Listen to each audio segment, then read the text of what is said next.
C'est Apolline Matin. Allô Marie?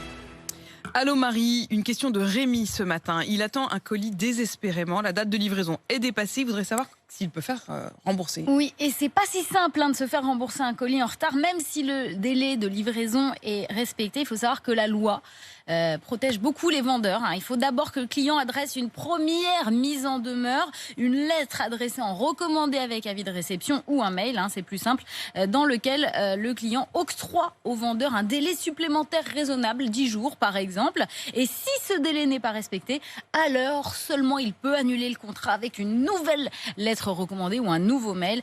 Le vendeur doit alors seulement à ce moment-là rembourser.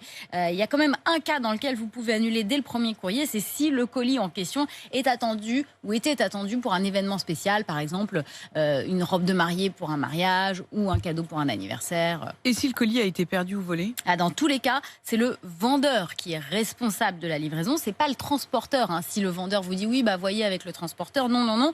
Que ce soit d'ailleurs un transporteur externe ou la poste ou un courrier, c'est pareil. Si le colis est perdu ou volé ou même endommagé, c'est le vendeur qui doit vous proposer un remplacement ou un remboursement. Et Thomas Schnell, je me tourne vers vous. Vous avez quelques chiffres sur la livraison des colis? Oui, en ce moment, Colissimo livre 4 millions de colis par jour. C'est gigantesque, une cadence qui fait tourner les centres 24 heures sur 24. 3 millions de colis par jour seulement l'an dernier. En temps normal, c'est plutôt 1 million de colis. Pour ça, Colissimo a embauché 9000 salariés en intérim ou en CDD supplémentaires aux 100 000 postiers qui travaillent tous les jours pour livrer les colis. Donc en effet, ça fait beaucoup. Merci Marie, merci Thomas.